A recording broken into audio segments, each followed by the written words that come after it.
Welcome back to another episode of our Eagle Perspective podcast. I'm Mike Siciliano. I am joined today by two amazing gentlemen. I'm very excited about it. They are a football legend who is also a record holder, and Drew Brees is also here with us today. So I'm joined by our head football coach, Jon Wallace, longest tenured football coach in Santa Fe Christian history, most wins of any head coach in Santa Fe Christian history, former collegiate football player. Thank you for being here, Coach Wallace. My pleasure. Thanks for having me. And of course, NFL Hall of Famer to be, Drew Brees. And I like to say that as of now, I think I have another maybe 11 months of this joke. Between us, we have the same amount of Hall of Fame jackets. So it's still accurate, right? Yeah, it is. Okay. Very true. Now, you are eligible this coming year. Yes. Okay. So we hope that the voters do what they should do. But thank you both for being here. Really appreciate it. Here to talk about. Great to be here.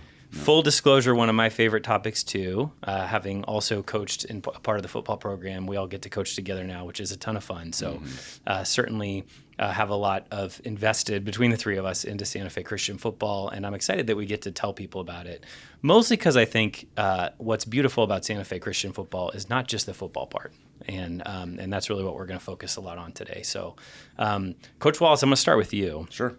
Why don't you first share a little bit about how long you've been at Santa Fe, what brought you here, and how long you've been coaching football. Yeah, so I've been here for 22 years. I was a public school teacher before this. I went to a small Christian college in Minnesota. Didn't actually set out to be a football coach. When I came out here, I'd kind of gotten done playing college football and needed a break. Came out here, had some good friends teaching at the school, and week 2 of the season, they had 3 or 4 coaches leave. And we're kind of desperate, and had a friend on the staff, and she said, "Hey, we need a D-line coach." And I said, "Great, I know nothing about that." And started after a big loss that they had, and came in and coached D-line the rest of the year. We ended up winning a CIF championship, and no thanks to me and my expertise in the D-line. And so I didn't have a vision for what it would look like, and had some incredible mentors, Brian Sipe and Nick Rosetta being 2 of those main guys that were the head coaches that I worked under. And here we are 22 years later. Yeah, and I should note there's 106 boys, I believe, in the football program this year, which is the most in school history. I think we have about 212 boys. I mean, half the boys in the school right now are playing football, which is pretty amazing. Drew, obviously a man who really needs no introduction, but I'm going to make you introduce yourself anyways. How many years did you play in the NFL? So I played 20 years in the NFL. Okay, and how many Pro Bowls? 13 Pro Bowls. Okay. What happened those other 7 years? I don't know. The parallel wasn't good enough. And I think I'm accurate in saying you retired as the NFL's all-time leading passer. Correct. Okay. Yeah. Awesome. And how long have you been involved with the Santa Fe Christian football program? So this is going on my 3rd year, although I'd say last year was in an official capacity. Maybe the year before that it was more just, trying to be helpful where I could and just peeking in from the outside saying, "Hey, that looks like fun." No, you can be honest, being like, "Hey, have you thought about this thing?" Well, it's funny because I've had no exposure to the wing tee offense, which has obviously been kind of the staple offense here for a long time. And so for me, I feel like all along I've been learning as much as maybe I've been trying to give in return. So I think in the beginning for me, in large part, it was, hey, I need to understand this offense a bit better. I've never had exposure to this before. No, they didn't really let me, The Saints weren't running a lot of belly. we weren't running we weren't doing a lot of the wing tee. So it's interesting in the evolution, just thinking back to little touch points of us meeting, and I don't know if you remember this or not, but at one point Mike and I were sitting in the side office, and we were wrestling with this idea of we need to throw the ball more. And we're going through bunch formations and all this different stuff. And I look out, and there you are in the field playing catch with, I think Balin at the time. Yeah. And I was like, let's just go ask him. And so we just walk out there, and you grab my Sharpie and my paper and drew 4 concepts. And I was like, well, that makes sense. Yeah. And then, we had no idea how to implement it. But I think you were still playing technically when you had that. I had many an off-season workout on the Christian football field. Yeah, we used to watch that and be like, I can't believe Drew Brees is over there with all those guys working out in our field, And now who approved that? Yeah, honestly, right? We have practice right now. Who does this guy think he is? No, I actually think I remember one of those was the 3x1 bunch 4 verticals that Alabama ended up winning the national championship on later that year. So you were providential, if I remember correctly. Right, yeah, exactly. Foreshadowing. Okay, so let's talk about first why football? I mean, football's obviously this big cultural thing in America. It's the most popular sport. You know, it has all kinds of reputations, good and bad. It's been through all kinds of publicity and whatnot. And it is kind of amazing, I think. And again, you know, fully biased in this, but around the county, there's a lot of football programs that are getting smaller, including in our league. And ours has gotten bigger. And I really think, Jon, a lot of that is because of the way that you frame what football is. So I just want to ask you, why football? I mean, what is the purpose of football here at Santa Fe? Yeah. So I think from a personal perspective, I think of it as it's a tool of formation. And the question that I always think in the value proposition of football is, as a young man, what's forming you and who are you becoming? And you need to be intentional about that as a parent and putting those things in your lives. I grew up without a dad. My dad passed when I was about a year old. And there were a lot of different things that God put in my path that were, you know, the mosaic that put together, you know, who I became.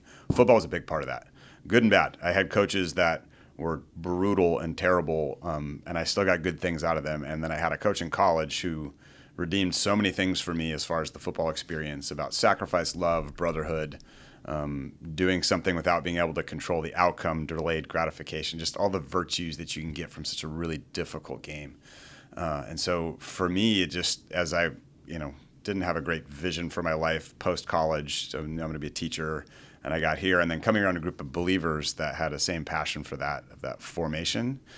And it's interesting as you're framing the ebbs and flows of football. Probably 10 years ago, we had a conversation where, man, football is like, is it going to go away? You were worried it was dying. It's really going to go away. Yeah. And one of my prayers when I took over the program was, you know, give me at least 10 years, Lord, and at some point have 100 boys play football at Santa Fe Christian. And here we are with 105 boys playing football. And I think people are, and I think especially post-COVID, parents are realizing that boys need this delayed gratification. They need to do something harder and bigger than they think they're capable of. And they need to have these relationships that it's just a big melting pot of personalities, right? There's all kinds of talents and personalities. And when you get on a football field, it doesn't really matter, because if you want to be successful, like, you have to row the boat together. And so I think that's a long answer to just say, like, I don't know that there's a better formative tool that I've experienced in my life or a better classroom for becoming a man. Yeah, and I think part of it, and I know one of your favorite phrases is do hard things, and it's hard. I mean, from the summer workouts to for a lot of guys. I know for me in my life growing up, you know, school came a little more naturally to me, but I loved sports, and those didn't come as naturally to me. I know that's shocking to you both. He's a good ping pong player. Yeah. Hand-eye I'm actually coordination. terrible at ping pong. Okay. I mean, I can't really point to a sport that I was good at growing up, but I Shuffleboard. think, you know, actually I was pretty decent at shuffleboard. That's a good call. I haven't done a lot of pickleball. Maybe you can teach me. We'll get to that in a little bit.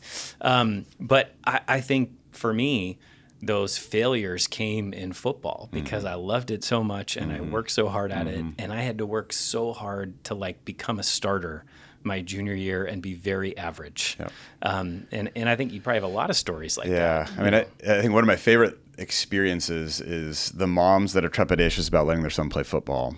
And then by the time they're done of a 4-year arc, they're the best sales people for the program. Yeah. And for them to say, my son found something that he loves so much and cares about so much that he's in tears at the end of it. I haven't seen my son cry in 4 years, you know? Yeah. And I think for young men to find something that they can commit themselves to and care about, that it'll evoke that kind of emotion it's hard to find. It's pretty rare. It's really hard to find. Yeah. So Drew, how does that square with you and your upbringing? And obviously football for you is a career, but can you connect with, you know, this idea of helping young men, helping really boys? I mean, we just opened practice with some freshmen that Right. I love them all, but I've never played the field mean, or played the game before. they're boys. Yeah. I mean, some of them are, like, you know, barely 5 feet tall. Right. But, like, they're going to become men in the program. And can you connect with that with your own journey? Absolutely. And here's the thing. I never thought that football would take me anywhere or that I would make a career out of it. I mean, I loved sports as a kid. In fact, I felt like that was really where I gravitated towards. You know, I had a younger brother, and that's all we would do together. And I envisioned hopefully having the opportunity to go and play at the next level. But in my mind, it was going to be baseball. And if it wasn't baseball, it was going to be basketball. And football was kind of this distant third. And look, I grew up in the state of Texas, so what do you do in the state of Texas? Like you play you football. had to play. Yeah, that's like a way of life. No choice. You know, No in choice. every small town. And I mean, I had this whole family lineage where my uncle was an All-American quarterback at University of Texas running the wishbone offense with Earl Campbell, and my grandfather was the second winningest football coach in Texas high school football history. So I'd spend, a lot of my childhood going to his two-a-day practices and, getting my head shaved over the trash can, a lot like our freshmen. No. And then, giving the guys electrolyte water and just being around the game. But at the same time, I was a bit undersized, and so I felt like, hey, I'm going to play the game because I love it, but I never really thought it would take me anywhere. And it wasn't until after an injury during my junior season that I ended up missing the basketball season, the baseball season, and then circled back around after this whole journey of coming back from an injury, actually finding my faith during that time, which was, I think up until that point, I think a lot of my identity had been wrapped up in sports and who I was an athlete. And all of a sudden, when I felt like that could potentially be taken away, it was like, well, who am I really? Yeah. What's my real purpose here? And so I think after that, I took I kind of had this newfound, focus on, athletics being something that God had blessed me with the opportunity to do, but it was really a platform to be able to accomplish, much greater things. And so I just had a greater appreciation for the opportunity to play the game and to be a part of a team and to be in the locker room and have that type of influence. And so we had a really successful senior season. We won a state championship, 5A state of Texas, which gave me the opportunity to go to Purdue University to play football. And even at that point, I'm still thinking, hey, great education, play 4 years of football, and then go off into the business world and get my business degree. You didn't go to Purdue thinking you were going to be in the NFL. No, not at all. I didn't know where Purdue was when they started recruiting. I mean, it's a true story. I thought it was Ivy League, which speaks to its academic reputation, but maybe not its football reputation. Like 15 straight years of losing seasons. Yeah. We were the dead last recruiting class in the Big Ten that year, and it was just like, all right, here we go. Let's have some fun, but I'm going to get a great education. But then obviously we turned the program around, won a Big Ten championship, and then had the opportunity to go and play 20 years in the NFL. And I think what I just truly appreciated throughout that entire journey was, number one, were there difficult moments? Yes, there was plenty of difficult moments. It was fighting through injuries. It was fighting through being benched. It was fighting through a lot of failure and a lot of disappointment. At the end of the day, I would say it's an impossible sport to master, right? Like even if you step off the field after a great victory, you're always looking back on the things that, man, I can get better here. I can make improvements here. And it's not just with your own play. It's how can I be a better leader? How can I be a better teammate? You're always thinking about the influence that you have on others around you. And you also look back on the coaching and the mentorship that you received along the way. Like, I think, you mentioned your upbringing and maybe the fact that football kind of replaced a little bit of that fatherhood component, right, with the coaches that you had because, your father had passed. I think even for, families that, hey, you have a mom and a dad, man, they're working as hard as they can to try to instill these great values in them. As we know, when boys become teenagers, they kind of start tuning the parents out a little bit. And so the opportunity for you to put your kids into a place where they're getting the same messages that you would want to preach to them, but it's a different mouthpiece. And it's at a time when those are the guys that they're really probably listening to the most, right? And it's such a formidable time. And so I think that's what I found is I looked to the coaches that I had in high school, college, and then even up through the NFL. And I learned as much from them as I did from my own parents, my own grandfather, and so they truly became my mentors, and a lot of who I am is a result of being around them. And then that becomes something I catch myself on the field now yelling something. I'm like, that came from Marty Schottenheimer. Or, I have that Coach experience Schrader all the in time high school, too, right? Right. So it's just it's amazing. I think it's amazing, just number one, the sense of gratitude you have, but also the sense of responsibility and that camaraderie that's created too. I think every time you step on the field or in the locker room or even just around the school, you have this sense of responsibility to represent something much greater than yourself. Right? You're representing your teammates, you're representing your team, and then when you go off campus and you're somewhere else, you're representing the school. Yeah, representing the school, representing the Lord, representing our faith. I think the kids feel that weight. And it's a good segue you brought up about the coaching. I mean, one of the things I want to ask you, and by the way, you're being very humble. And one of the things, you mentioned earlier about you're learning stuff too. But I think we have certainly appreciated the humility with which you have come in, being an NFL surefire Hall of Famer, knowing a whole lot of football, and respecting kind of the culture that's there and figuring out how to add to it. It's really incredible. So first of all, thank you, for that approach when we know there's got to be times where you're just like, what are these guys doing? But secondly, you have a lot of choices to do like with your time. I mean, there's a lot of people demanding your time. You did end up having a whole business career. The business career maybe you thought you'd have a different way. You now have. You've got a ton of restaurants. You've got a pickleball league. You've got all kinds of, I think you were just in Europe speaking for a company, right? Yeah. Why have you chosen to spend so much of your time investing in, this small high school football program? Yeah. Well, first off, I love the game so much, and so even upon retirement from being a quarterback in the NFL, you recognize that football is still always going to be a part of your life. It's obviously meant so much to me, and I also recognize just what an impact it makes in the lives of young people. And here I now have 3 boys that are coming up. One's a junior, freshman, and 8th grader, and they love the game. And so I think I always gravitated more towards coaching than anything, because it's the closest thing to playing, but at the same time, it's also the recognition of, I have the opportunity to be a mentor in this young man's life in a way that's like just right alongside his parents. Like there may be moments down the road based on the relationships that's formed here where all of a sudden this young man comes to me for something that maybe he even wouldn't go to his parents for, right?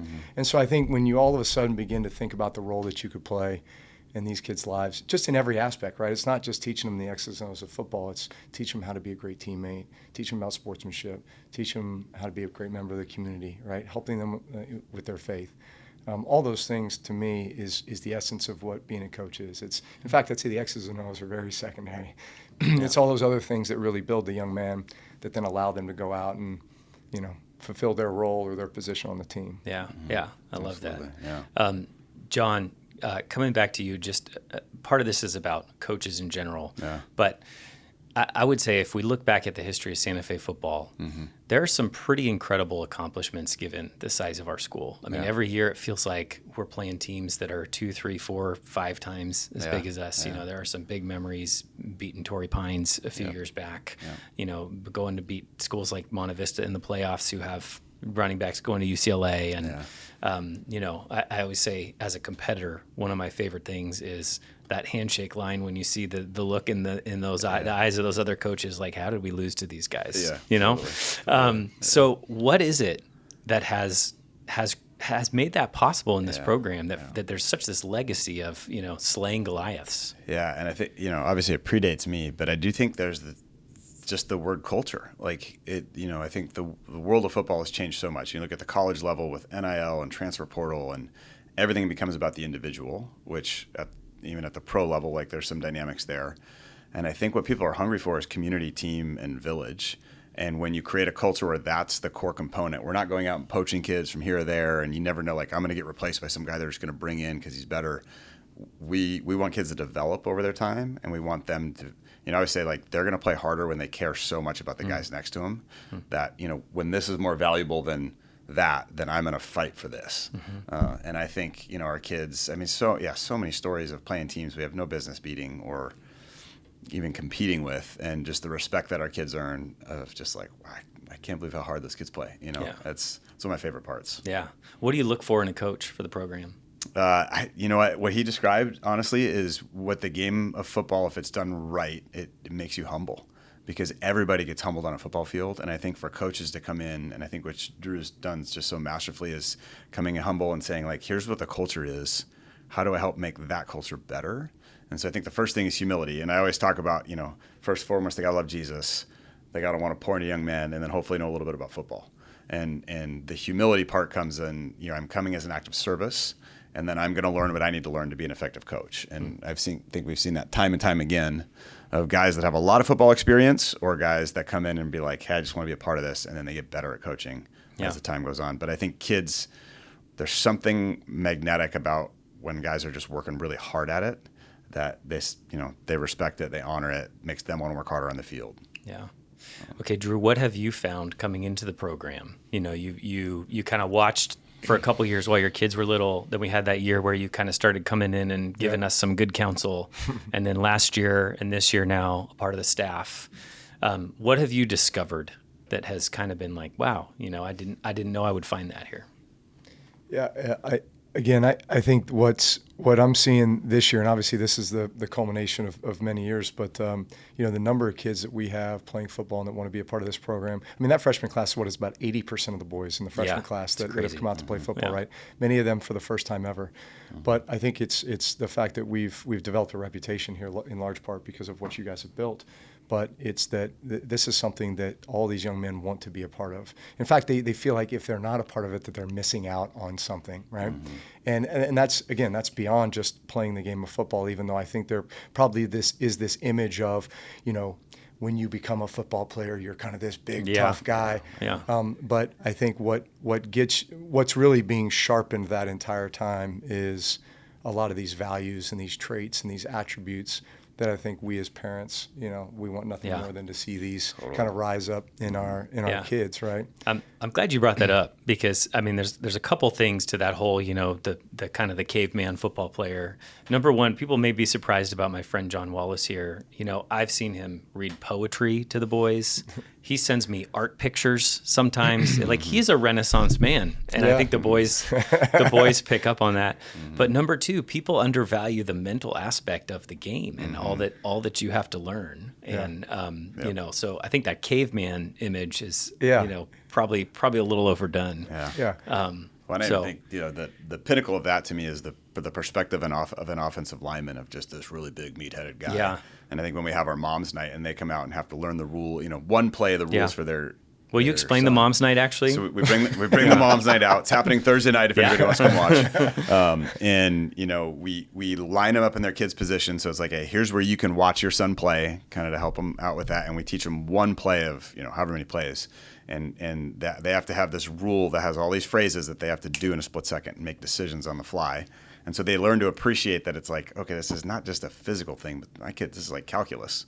And then we let the moms put shoulder pads and helmets on and tackle their sons because they deserve that. They've earned it. And so it's kind of like It is pretty fun to watch. It is pretty fun to watch. I'm not going to lie. And shout out to Brittany, who's a pretty effective tackler. Yeah. She's and she has been talking a lot of smack in the household to Bowen. Okay, because it's Bowen's first year this year. And I want to see the difference between the sons. Does she have a favorite if she goes light on one, or is she really gonna? No, she's gonna lay into him. We should. I mean, we only unfortunately have 2 seats that fit in the camera, but we could do a whole podcast on the mom's football experience because that is also pretty special. It is, and I know Brittany's gotten a flavor for that as well. Yeah.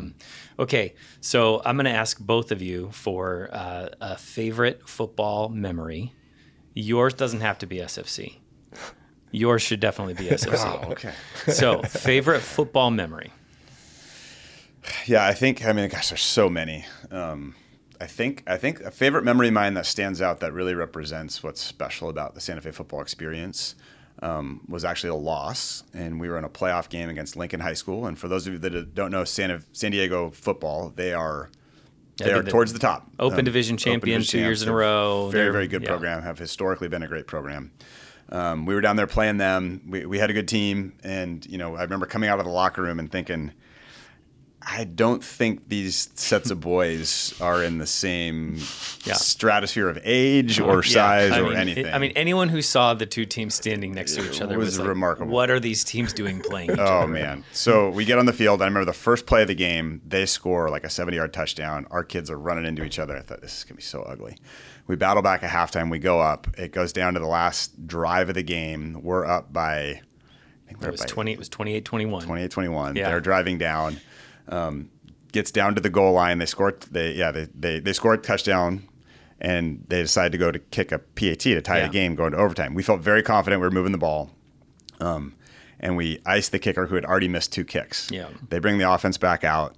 They run the ball. Our 2 best kids hit their really good running back on the goal line, and he breaks the plane of the goal line by about 2 inches to score the winning 2-point conversion. It was crushing. They're running at our sidelines, screaming at our kids, profanities. It's just chaos. It's chaos. And we had mentioned, they had an FCA guy in their staff. We had mentioned, like, hey, whatever happens, we'd love to pray with you guys afterwards. And it just felt like bedlam. And I really cannot explain the experience of how we all of a sudden just found ourselves in the middle of the field. Their coach is yelling at the PA system to cut the music because we're going to pray. And our kids are arms around each other, intermixed with the team. We pray, kids pray, I pray. And their kids tweeting out, there's something different about Santa Fe Christian football after the game. Crushing loss. We had a really good team. We thought we can compete for a championship. But I think for that group of boys to know them as freshmen and to then have them have that experience as seniors to say what they accomplished was much more than football. Yeah. So I think I have so many great memories, and it's hard to shortchange different groups, but I think that one's just so indicative of what we're about. Yeah, awesome. All right, I mean, obviously you won a Super Bowl. Yeah. And I would say this, and I'm not just saying this just because we're talking about the high school football realm, but winning a high school state championship. Yeah. Yeah. Is high school football the most fun you ever had playing? It is, absolutely. Especially in this day and age where, you look at the college football and athletics, and we won't get into NIL transfer portal too much, but that has created this totally different dynamic, right? It feels more like professional football, and it certainly doesn't feel like that community brotherhood that you all feel like you sign up for when you go to high school and you're looking around, especially as freshmen. You're sitting here saying, hey, we're on this 4-year journey together, right? And everybody here is going to be a part of it, and you watch each other grow, and you're just going through all these formidable years together, right? And plenty of ups and downs. And I think for us as a senior class at Westlake High School, when we won a state championship, the year before was when I'd gotten hurt. We were probably had the best team we'd ever had in the history of our school. We had never won a state championship, so we were literally like on our way, on this path to winning a state championship. And all of a sudden, I get hurt. Another guy gets hurt. We lose the next week. And so to feel like, hey, all these guys graduate and your best team just kind of walked out the door. Yeah. And then the rest of us are kind of trying to pick up the pieces, get healthy again, not sure what the future holds. And then all of a sudden we come back and win 16 games in a row and go win a state championship and become the best team that ever played at our high school. Yeah. I think going through that together, and then now looking back, and here we are, 30 years later, and some of those guys are my best friends still to this day. I think that's another one of those things you look back on and say, that's what the journey's all about. That's what football's all about. The way that it brought the community together, the way it just formed a lot of us. Yeah. You mentioned that kind of NIL transfer portal, et cetera, and we're obviously not here to talk about college football, NFL, but it is interesting sort of seeing that leak down to high school. And you mentioned earlier, Jon, about we're not out recruiting. It sometimes feels like we're the only school left that is not doing that. But what is the value of that? And maybe I should ask this in two ways. If you're a really good football player, what's the value of playing on a team like that? Why not go somewhere where they're recruiting you? And number two, what's the value of that for the regular kid that's going to school at Santa Fe Christian?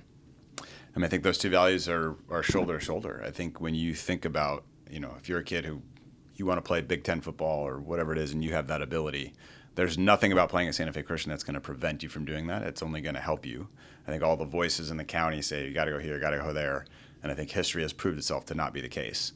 But I think you get to play with the kid that is also your best buddy from fourth grade who may not be a great football player but wants to be a part of that experience with you. And we've seen that time and time again where we've seen, superstar athlete who also is in the spring musical and his best buddy is like not who you'd expect, but he gets to be a part of that culture. Like we've lost the liberal arts model of education where all these kids specialize in one thing all the year, and I think you get to be here and you get to play really good football, and then you get to be in the musical, or you get to play lacrosse, or you get to do baseball or whatever it might be. And I think from a well-rounded perspective, like that's my hope for my kids, that they get to try it all and then they can go to college and figure it out. Yeah. And then what about for, the average everyday kid? I mean, I guess I'll posit a theory. Some of our competitors who are out recruiting, it feels like, the unrecruited high school kid isn't playing, and that's why their numbers are going down, and kids know that someone's going to get recruited over them. I imagine that's a big part of why we have 106 boys out this year. Totally. And there is magic for young men, and I think this is a little bit what you're articulating with your senior season, of like when you're doing things shoulder to shoulder that are really hard, those are the memories you never forget. I think it's, young men, it's hard to converse, although my oldest son does it a lot, but it's hard to look somebody in the eyes and have a deep conversation. But I think the connection you have when you're in the trenches together, shoulder to shoulder, is unbreakable. And the great thing about football is you need so many guys. And so everybody can find value. And we've had kids There's a kid, Seth Rossier, who came through here, super smart kid, really talented, good guitar player. I think he's actually a teacher now. And he was, and Seth, I love you, but maybe the world's worst football player when he first showed up here. He could not finish a sprint. He couldn't finish a sprint. But he made up his mind, I'm going to become a valuable member of this team. And by his senior year, he was a valuable member of the team and helped us out a ton. Leading the sprints and pouring into the young guys and learning in some ways to be a father. Yeah. So I think, there's a place in the football world for growth for everybody at those different ability levels. Yeah. What I also love about the SFC experience, especially athletically, is the opportunity for a lot of kids to play multiple sports. I think that's, you talked about specialization. That's the pressure that's been put on a lot of these parents and a lot of these kids for so long. And it's part of, the problems that all that recruiting does is guys are going to a place for one specific thing. And not only does that, just kind of put them into a box, but it also obviously affects the experience of the kids that are already there. I think what I've been amazed to see is how many of our kids are playing multiple sports together. Like a lot of the kids that we have out there playing football are also teammates on the basketball court, on the lacrosse field. They're running track together. They're playing golf together. They're doing all of these things together. So that camaraderie builds beyond just the football season. And honestly, I think if you would talk to recruiters, for any sport at the college level or beyond, they say they specifically look for multi-sport athletes. It's one of the first questions they ask me when they come on campus. I'm so glad you brought this up, Drew. Why don't parents believe that? Because they've been led down this path of, if you don't play this club sport, if you're not playing year-round, then you're missing out. You're not going to be as good as you could. Right. And in reality, it's opposite. It's the more sports you play, the more competitive situations you can be in, the better you're going to be at what ends up being your best sport. Like, everybody's going to have their best sport, but all those other sports will contribute. It's like putting stuff in the bank, and it's always going to be there. I wouldn't have played 20 years if I didn't play tennis when I was a kid. Like, I look at the footwork that I gained from playing youth tennis, and I guarantee you that played a role in my pocket movement, right? Baseball, I was a switch hitter, right? Like, that equal and opposite certainly helped me from the perspective of throwing a football. So, I mean, I can point to countless things. And then I look at guys, Magnus Falkevich, one of the best athletes to come through Santa Fe Christian last year, on his way to High Point to play lacrosse. He was a great football player, running back for us last year. And then guess what? He went and played soccer in the wintertime, right? And had a blast. And if you talk to him right now, he's like, I had the best, experience I possibly could have, because I was doing all this with all my buddies, right? Yeah. And he would have missed out on that if he'd gone to some sport, some school just to play lacrosse. Well, I just had lunch a little while ago with a former baseball player here who he missed a little bit of football because a club baseball coach told him, you can't play football, and he, as a young man, realized that's not the case. Like, he got there and he said, I instantly regretted it. Is like, he made the decision, I'm going to do it all. I'm going to play it all. So, You mentioned, going back to your story about Seth Rossier, you mentioned about learning to be a father and kind of leading other students through. I think that's another unique thing about our program. I don't know if you want to speak a little bit to kind of the tribe concept that we have and the opportunities to grow as a leader. Yeah, I mean, I think in today's modern crazy pace of life, like, where do young men learn to be builders and builders of culture and community, which hopefully they're going to do as fathers someday in their home, and this is an opportunity and an opportunity to succeed and fail at that. And so we divide our team into tribes. Every tribe has seniors, juniors, sophomores, freshmen, and the seniors are tribe leaders, and they're in charge of taking care of those kids. And so helping them, teaching them the ropes, maybe corralling them in if they're a little bit knuckleheaded. And it's funny, some of the kids that have come through that have maybe been difficult behaviorally or personality, there's something about giving that responsibility that switches something in them. And I've had a couple of kids, but I never would have guessed it, but their tribe said, that guy was amazing. Like, he treated me so well. He made me want to play football the next 3 years. I want to be like him, when I get older. And it's like, what an opportunity to learn that skill, which it's hard to have the opportunity to do that. Yeah, we should note they also have a lot of fun in the tribes. Like, they compete in the tribes against each other, whether it's tug of war or the dance off. The dance off is big. Yep. The dance off has become pretty epic. You've now gotten to see the dance off. My mind was blown. I'll never be the same. Yeah, I mean, it's one of those secret things we can't talk too much about. But it's pretty epic. Yeah. If you're on the team, Yeah. I actually had a dad stop me in the parking lot today and talk about he doesn't even have a kid in the program. And he said, hey, my buddy's kid's a freshman.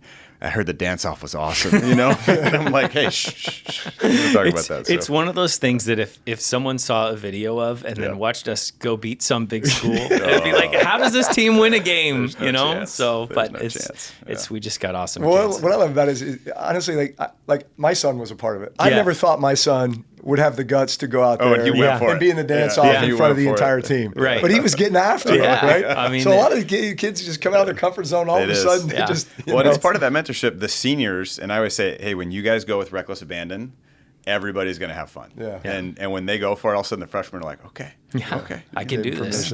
Yeah. Well, guys, I can't thank you enough. Both of you. I mean, Jon, we're almost 25 years in now with this program. Yeah. We're gonna get to 100 wins for you this year. Okay. That's the goal. How many we need? We need 10. We need 10, and we only have 9 on the schedule right now. So We're gonna get a 10th. Problematic, We got playoffs. Okay, if not this year, next year, but we're shooting for this year. But I just know getting to watch you mentor really hundreds, almost 1,000 now young men, and getting to hear about the different generations of them that when they're back in town, come find you, go on a walk with you. I mean, your impact here is really impossible to measure. So thank you for doing it. And Drew, I said it a little bit earlier, but the way in which you've come in and, as Jon said, not tried to change things, but just enhanced our culture and made it better, maybe taught us how to throw it a little bit better. And the way that you just have so much fun doing it. And, you are the amazing Drew Brees. And, I mean this as a compliment that to us now, you're Drew. And it's really been a gift to our boys and to our school. So thank you so much for doing it.